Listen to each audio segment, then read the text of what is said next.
यादव क्या हाँ, तो ये मतलब यहाँ हरिहर यादव जी का ऑफिस है, यहाँ भेंट देने के लिए मैं आया हूँ। और Republican party of India party सभी जाति धर्म भाषा के लोगों को न्याय देने वाली पार्टी है।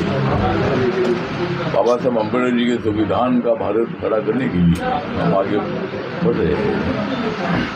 और हमें गर्व इस बात का है कि बाबा साहब अम्बेडकर जी रिपब्लिकन पार्टी के संस्थापक थे। बाबा साहब अम्बेडकर जी ने देश को ऐसा संविधान दिया है कि देश को कभी भी टूटने का धोखा नहीं है। और संविधान इतना बढ़िया है। भारत में अनेक आंदोलन हुए, लेकिन नेपाल में जो कुछ हुआ, श्रीलंका में हुआ, बांग्लादेश में हुआ, और कानून हाथ में लेकर मतलब जिला है ये सिलसिला मतलब वहाँ नेपाल में भी अभी अपन देखा है। तो अपनी सत्ता बदल दी है, लेकिन डेमोक्रेटिक सिस्टम को बदल दी है, इलेक्शन सिस्टम को बदल दी है। हमारे संजय राउत जी मतलब झूठे बोलने में बहुत बड़े माहिर है।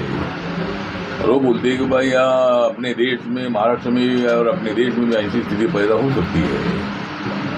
मुझे लगता है कि देश में जब इमरजेंसी आई थी, इंदिरा गांधी जी के टाइम पर सरकार ने इमरजेंसी लागू की थी, हजारों लोग जेल में गए थे, लेकिन उस वक्त भी ऐसा कुछ नहीं हुआ था। आपको मालूम है कि किसानों का आंदोलन दिल्ली में 1 साल तक चलता रहा। अरे बोलते जरा थमाओ, किसानों का आंदोलन भी मतलब वहाँ दिल्ली में 1 साल भर चलता रहा। अनेक आंदोलन हुए हैं। हमने तो नामांतर के लिए बाबा साहब के नाम के लिए 17 साल आंदोलन किया था, लेकिन डेमोक्रेटिक सिस्टम में मतलब हम लोग आंदोलन न करते हैं। और जब एकदम कानून हाथ में लेने की नौबत आती है, तब मुझे लगता है कि उनको सबक सिखाया जाता है। और इसीलिए नेपाल जैसी स्थिति यहाँ पैदा नहीं हो सकती है। संजय राउत बोलते हैं कि भाई यहाँ ऐसा हो सकता है, लेकिन ऐसा बिल्कुल नहीं होगा। सुप्रीम कोर्ट ने भी बोला है कि भाई अपना संविधान इतना बढ़िया है, देश में ऐसा कभी नहीं हो सकता है। तो हम लोग सब गरीबों के लिए काम कर रहे हैं। अभी हमारी मांग है कि भाई मुंबई को सुंदर बनाने का प्रयत्न हो रहा है नरेंद्र मोदी जी के नेतृत्व में, लेकिन झुग्गी झोपड़ी में रहने वाले लोगों को बड़ा मकान मिलना चाहिए। अभी जो 300 स्क्वायर फीट का मकान मिलता है, तो 450 फीट का कारपेट एरिया का मकान, इसका मतलब 650 स्क्वायर फीट का बिल्डअप एरिया का मकान जो है, ये मकान झुग्गी झोपड़ी के लोगों को मिलना चाहिए। इसी तरह की हमारी मांग है।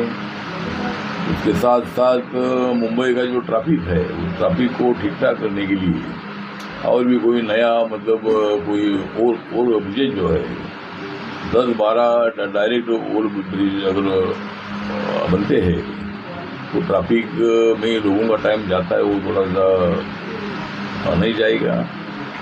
और बाकी मुंबई के बेरोजगारों को रोजगार मिलना चाहिए, महाराष्ट्र के रोजगार मिलना चाहिए।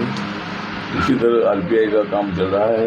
और आरपीआई जिस तरह भाषा के नाम पर जो लोग दादागिरी करते हैं, इसका आरपीआई विरोध करती है, और इसीलिए हम आगे बढ़ रहे हैं।